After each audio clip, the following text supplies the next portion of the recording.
Welcome to my new blog. Hello everyone. এই বাড়িতে কক্সবাজার যায়নি এমন মানুষ আছে নাকি বাংলাদেশে? আমার মনে হয় খুবই কম আছে। যদিও আমার নিজের বাপের বাড়ি কক্সবাজার, তাই আমি তো কক্সবাজার যাবই ঈদ করতে বলেন। তো কক্সবাজার ঈদ করতে গিয়ে এবার হচ্ছে চিরাচরিত সমুদ্র সৈকতের বাইরে অন্য একটা জায়গায় ঘুরতে গিয়েছিলাম, সেটাই চলে এলাম আপনাদের সাথে শেয়ার করতে। তো এই যে বিকাল 4টা বাজে, এটা হচ্ছে শেষ রোজার দিন। বিকাল 4টা বাজে আমরা বেরিয়ে পড়ি। বাবা হচ্ছে গিয়ে একটা সিএনজি রিজার্ভ করে নিয়ে আসে। তো এই যে কক্সবাজার আমার অহংকার দিয়ে আমরা চলে যাচ্ছি। বলতে বলতে অলরেডি আমরা গন্তব্যে পৌঁছে গিয়েছি।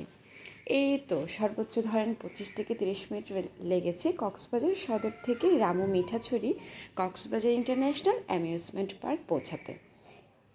এই হচ্ছে এই পার্কের বাইরের আউটলুক। তো আমরা টিকিট কাউন্টারে চলে গেলাম টিকিট কাটতে। ওনারা মাত্র প্রস্তুতি নিচ্ছিল আর বলছিলেন যে 1 মাস ধরে বন্ধ ছিল, আর ওদিনে হচ্ছে গিয়ে ওপেনিং হয়েছে আর ক্লিন করছে। তো কী আর করা, আমরাও চলে গেলাম আর কি পার্ক ক্লিন করতে। বাট ওই দিনের ওয়েদার এত সুন্দর ছিল, মানে যাই হোক না কেন পার্কের ভিতর, বাট নেচারটা অনেক বেশি সুন্দর লাগছে। এদিকে আমার ছোটো বোন আর বাবা চলে গেল প্যাডেল বোট নিয়ে হচ্ছে বোটিং করতে।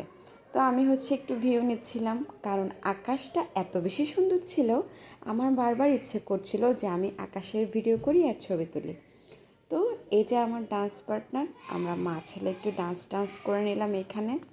পরে এদিক ওদিক হেঁটে হুটে দেখছি, কারণ আমার জন্ম কক্সবাজারে হলেও এই পার্কটাতে আমি এই প্রথমে গিয়েছি।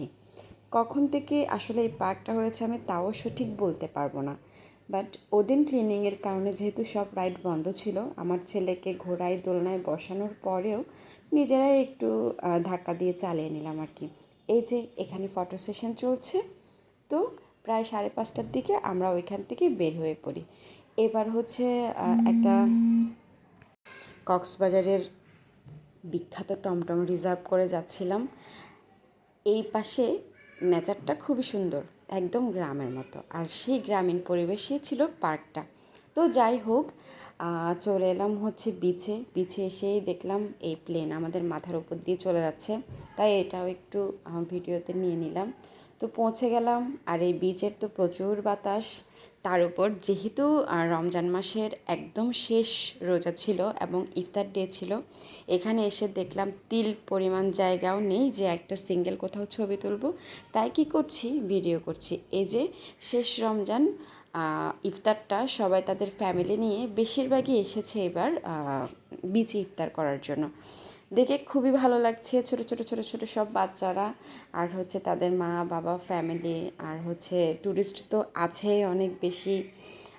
দেন প্রায় ইফতারের টাইম হয়ে গিয়েছে, আমরা অনেক জায়গায় ইফতার খোঁজার পরে না পেয়ে পরে জাস্ট এমনিতে একটা রেস্টুরেন্টে ঢুকে এই যে পরোটা ভাজি দিয়ে নাস্তা করে চলে যাব হচ্ছে এখন বাসার উদ্দেশ্যে। তখন প্রায় 7টার কাছাকাছি বাজে সন্ধ্যা, আর তুফান অবস্থা।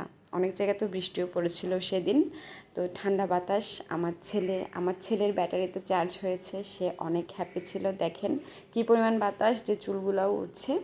তো টাটা বাই বাই, সবার সাথে পরে আবার দেখা হবে। তবে কক্সবাজার আসলে বিচে তো সবাই বারবার ঘুরতে জানি, এই পার্কেও একবার ঘুরে আসতে পারেন। আশা করি সব কিছু অনেক ভালো লাগবে।